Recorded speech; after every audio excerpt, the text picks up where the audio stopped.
మీ బైబిళ్ళు తెరిచి ముందు ఉంచుకోండి. ఈరోజు మన పాఠం మీకా గ్రంథం 5వ అధ్యాయం 1 నుండి 4వ వచనం వరకు. జాగ్రత్తగా వినండి. సమూహములుగా కూడుదానా, సమూహములుగా కూడుకో. శత్రువులు మన పట్టణాన్ని ముట్టడిస్తున్నారు.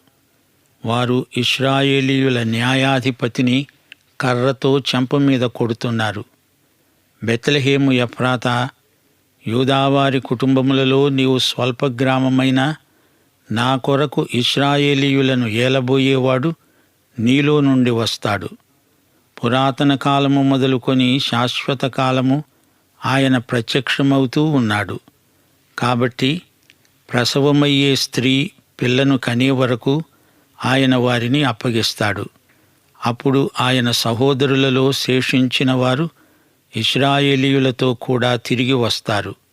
ఆయన నిలిచి యెహోవా బలము పొంది తన దేవుడైన యెహోవా నామ మహాత్మ్యమును బట్టి తన మందను మేపుతాడు. కాగా వారు నిలుస్తారు. శ్రోతలు వింటున్నారా? సీయోను పతనావస్థలోకి దిగజారింది. అప్పుడు మెస్సియా వస్తాడు. ఆయన లోక విజేత. యెరూషలేమును ఉద్దేశించి ప్రవక్త మాట్లాడుతున్నాడు. యెరూషలేమా, నీవు సమూహములుగా కూడు, మీరంతా సమావేశం కండి, శత్రువు వచ్చి పడుతున్నాడు. యెరూషలేము సమూహములుగా కూడే పట్టణం. సైన్య సమూహాలు నీకున్నాయి, సైన్యాన్ని సమీకరించు. గుంపులు గుంపులుగా కూడడం నీకు అలవాటే కదా. శత్రువు నిన్ను ముట్టడించినప్పుడు ఎదుర్కొనాలి. సైన్యమంతా సంఘటితమై కదలిరండి. అడుగో, శత్రువు మన పట్టణాన్ని ముట్టడించాడు, మన మీద దాడి చేస్తున్నాడు అంటూ ప్రవక్త తనను తాను యూదా ప్రజలతో సంయుక్తపరుచుకొని మాట్లాడుతున్నాడు. ఇశ్రాయేలీయుల న్యాయాధిపతిని శత్రువు కొడుతున్నాడు. న్యాయాధిపతి పై అధికారి రాజు. ఈ మహారాజును శత్రువు చెంప మీద కొట్టి అవమానపరుస్తాడు. యెరూషలేము శత్రువుల చేతిలో దౌర్జన్యానికి గురి అవుతుంది. మెస్సియా వస్తాడు. అంతవరకు యెరూషలేముకు శత్రువు వల్ల ఎన్నో ఇబ్బందులు. యెరూషలేము రాజును శత్రువులు కొడుతూ ఉంటే అప్పుడు విమోచకుడు వస్తాడు, అద్భుత క్రియలు చేస్తాడు. బెత్లెహేము ఎఫ్రాతా అంటూ సంబోధిస్తున్నాడు. హేరోదు ఆస్థానంలోని శాస్త్రులు ఈ ప్రవచనాన్నే ఉదహరించారు. ఇది యూదా బెత్లెహేము, యెరూషలేముకు దక్షిణంగా 8 కిలోమీటర్ల దూరంలో ఉంది. యూదాలో వేల కొలది గ్రామాలున్నాయి, కుటుంబాలు, గోత్రాలు ఉన్నాయి. కాని బెత్లెహేము ఎఫ్రాతా బహు స్వల్పమైనది. అయినా ఇశ్రాయేలును ఏలేవాడు బెత్లెహేము ఎఫ్రాతా నుండే వస్తాడు. ఇది దావీదు జన్మస్థలం. అక్కడే మెస్సియా పుట్టాడు. నా కొరకు వస్తాడు అని యెహోవా అంటున్నాడు. అనగా నా మహిమార్థమై నా చిత్తము నెరవేర్చటానికి మెస్సియా వస్తాడు. దావీదు కంటే శ్రేష్ఠుడైన మెస్సియా దావీదు కుమారుడు. పురాతన కాలము మొదలుకొని శాశ్వత కాలము ఆయన ప్రత్యక్షం ఉంటూనే వచ్చింది. దేవుని కుమారుడు నిత్యుడు, శాశ్వతుడు. బెత్లెహేములో పుట్టాడు కాని ఆయన కాలానికి స్థలానికి అతీతుడు. ఆయన ఉనికికి ఆది అంతమూ లేవు. తండ్రి కుమారులు శాశ్వతత్వము గలవారు. తండ్రి కుమార పరిశుద్ధాత్మలు పురాతన కాలము నుండి శాశ్వత కాలము ప్రత్యక్షమవుతూనే ఉన్నారు. ఆయన త్రియేక దేవుడు, నిత్యుడైన తండ్రి. ప్రసవమైన స్త్రీ ఇక్కడ పేర్కొనబడింది. మెస్సియా కన్యకకు జన్మిస్తాడు. అంతవరకు ఇశ్రాయేలు శత్రువులకు అప్పగించబడుతుంది. సహోదరులలో శేషించిన వారు యూదావారిలో శేషిత ప్రజ. శరీరరీతిగా వీరు మెస్సియాకు సోదరులు. వారు చెరలో నుండి ఇశ్రాయేలీయులలో కలిసి తిరిగి వస్తారు. దేశానికే కాదు, దేవుని వద్దకు తిరిగి వస్తారు. ఆయన నిలిచి యెహోవా బలము పొందుతాడు. ఆయనే మెస్సియా, మంచి కాపరి. తన మందను బాగా మేపుతాడు, నడిపిస్తాడు. తన మందను కాపాడుతాడు. తన దేవుడైన యెహోవా నామ మాహాత్మ్యమును బట్టి మందను రక్షిస్తాడు, సంరక్షిస్తాడు. కాగా వారంతా నిలుస్తారు. అది వారికి శాంతి, విశ్రాంతి. ఆయన భూమ్యంతముల వరకు ప్రబలుడవుతాడు. ఆయన రాజ్యము భూదిగంతాల వరకు విస్తరిస్తుంది. శ్రోతలు వింటున్నారా? ఈ అధ్యాయంలో యేసుక్రీస్తు యొక్క మొదటి రాకడ ప్రవచనాలున్నాయి. బబులోనుకు యూదావారు చెరగొని పోబడతారు. అయితే సుదూర భవిష్యత్తులో మెస్సియా రాకడ గొప్ప సంఘటన. అంత్యదినాలు పేర్కొనబడ్డాయి, అనగా మహాశ్రమల కాలం, ఆర్మిగద్దోను యుద్ధం. బబులోను యూదాను ముట్టడిస్తుంది.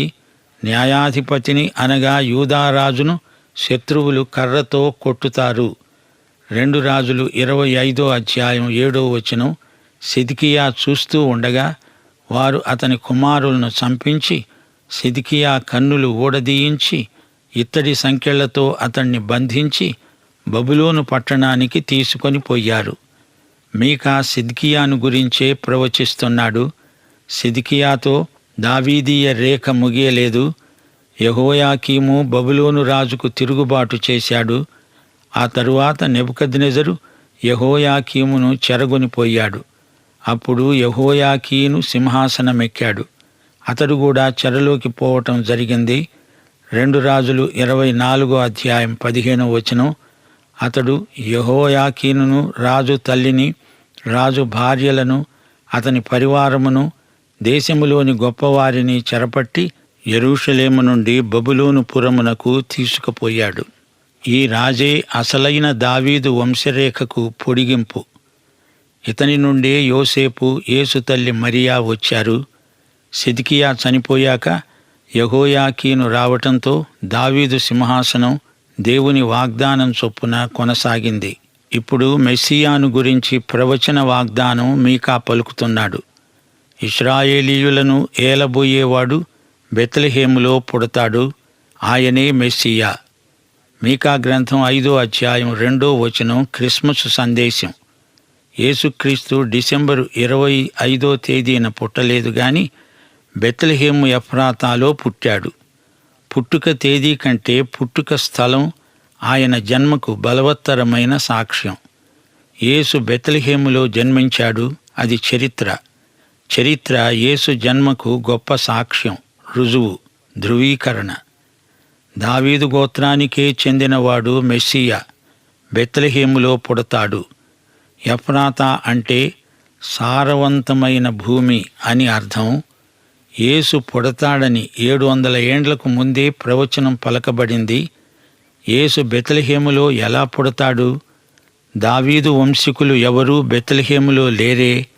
వారంతా చెదరిపోయారు. స్వంత ఊరు వదిలిపెట్టి ఎక్కడెక్కడికో వలసపోయారు. ఒక కుటుంబం నజరేతులో ఉంది. అది దావీదీయ గోత్రానికి చెందిన కుటుంబం. అయితే దేవుని కుమారుడు పుట్టవలసిన స్థలం బెత్లెహేము. అదే మీకా ప్రవచనం. హేరోదు ఆస్థాన పండితులు శాస్త్ర పరిశోధన చేసి యూదులకు రాజైన వాడు యూదా బెత్లెహేములో పుడతాడు అని చెప్పారు. అయితే అది అప్పుడే నెరవేరిందని వారికే నమ్మకం లేదు. ఈ క్రిస్మస్ ప్రవచనం నెరవేర్పునకు దారితీసిన పరిస్థితులను చూస్తే మనకెంతో ఆశ్చర్యం అనిపిస్తుంది. లూకా సువార్తలో కొన్ని ప్రత్యేక పరిస్థితులు రాయబడ్డాయి. కైసరు ఔగుస్తు ఒక శాసనం చేశాడు. దాని ప్రకారం రాజ్య పౌరులందరూ సుంకం చెల్లించాలి. ఎవరి జన్మస్థలానికి వారు వెళ్ళి తమ పేర్లు జనాభా లెక్కల్లో నమోదు చేయించుకోవాలి. అందుచేత నజరేతులో ఉన్న మరియా తన స్వగ్రామమైన బెత్లెహేముకు వెళ్ళింది. మరియా గాడిదనెక్కి ప్రయాణం చేసింది. ఏదైనా ప్రమాదం జరిగి గాడిద పడితే, మరియ కింద పడిపోతే, దారిలో ఎక్కడో యేసు పుట్టి ఉంటే మీకా ప్రవచనం నెరవేరేది కాదు. దేవుని ప్రవచనం తప్పక నెరవేరుతుంది. 700 సంవత్సరాల క్రిందటే యేసు బెత్లెహేములో పుడతాడని ప్రవచనం పలకబడింది.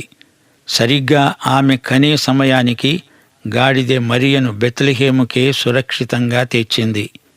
ఎప్పుడో నిత్యత్వంలోనే దేవుడు ఇది సంకల్పించాడు. దేవుని గడియారం ఎప్పుడూ సరిగానే కాలాన్ని నిర్దేశించి చూపుతుంది.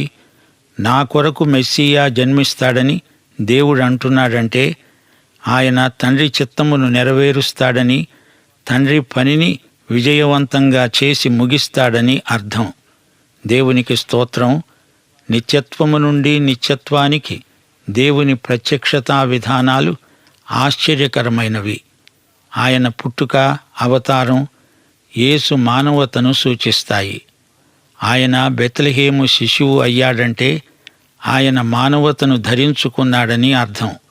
ఆయన పుట్టక ముందు ఉన్నాడు, చనిపోయిన తర్వాత ఉన్నాడు. మీకాకు సమకాలీనుడైన యెషయా ఈ విషయమే ప్రవచిస్తూ అన్నాడు. యెషయా 7వ అధ్యాయం 14వ వచనం. ఆలకించండి.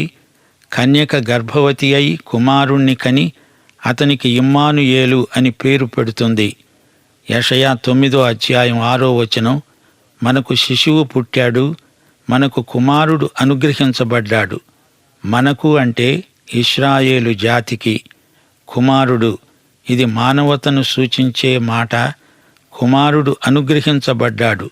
ఇక్కడ పుట్టటం కాదు, ఇది దేవత్వాన్ని సూచిస్తోంది. కుమారుడు అనుగ్రహించబడ్డాడు.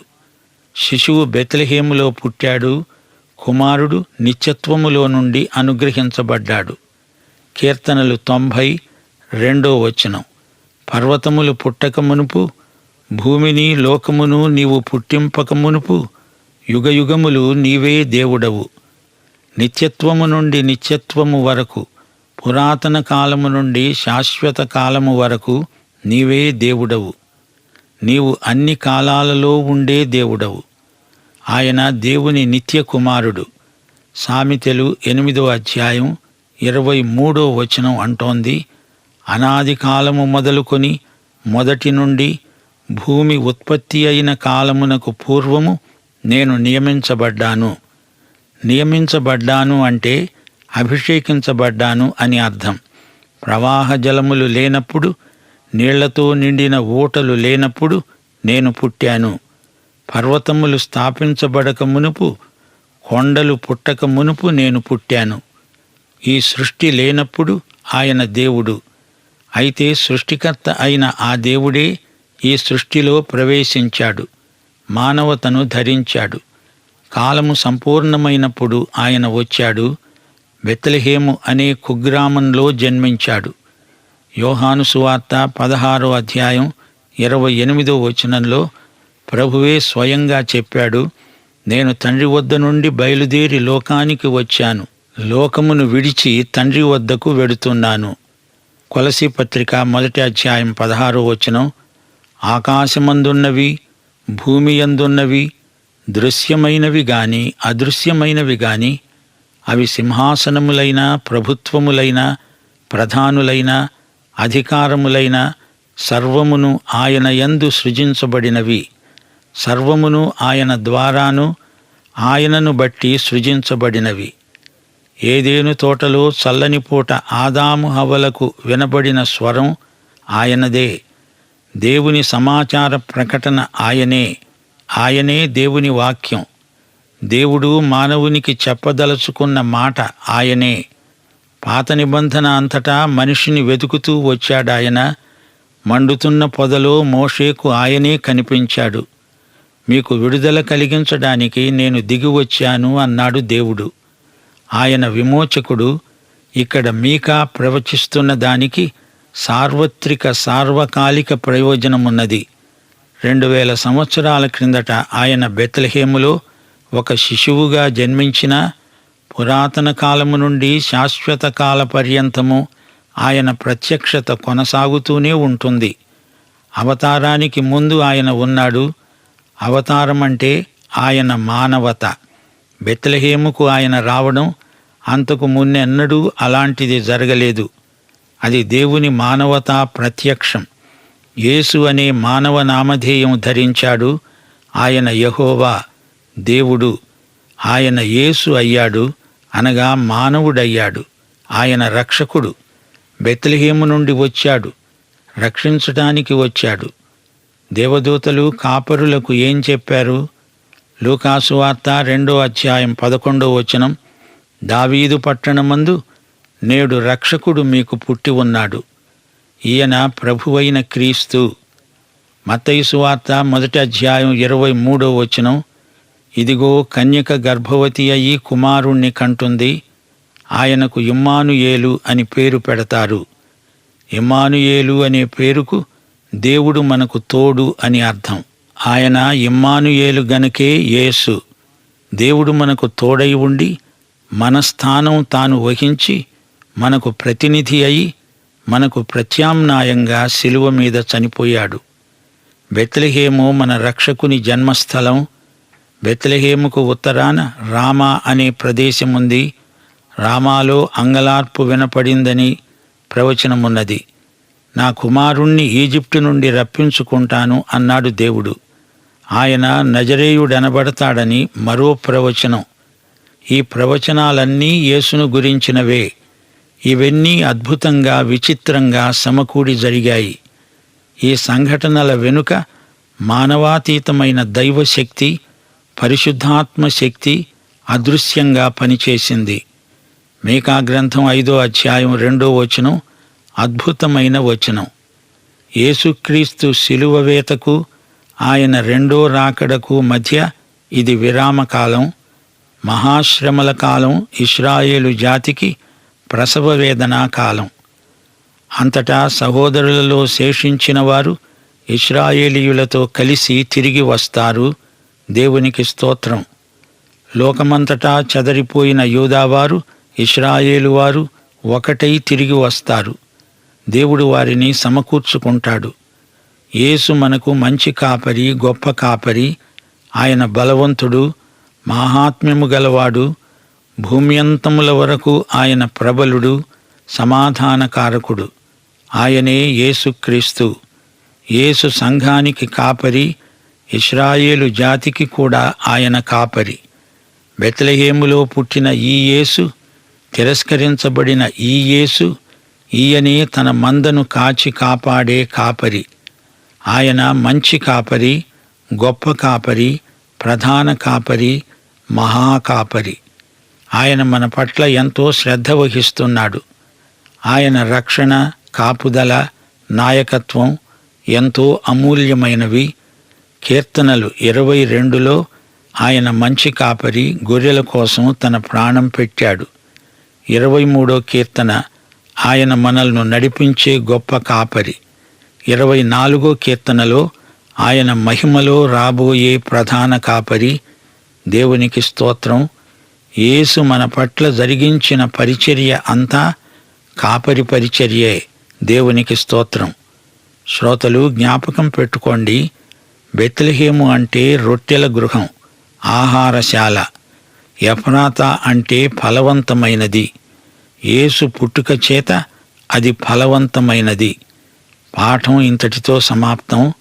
మన ప్రభువైన యేసుక్రీస్తు వారి కృప, తండ్రి అయిన దేవుని ప్రేమ, పరిశుద్ధాత్మ యొక్క అన్యోన్య సహవాసము, సమాధానము మనకందరికీ సదాకాలము తోడై ఉండునుగాక. ఆమేన్.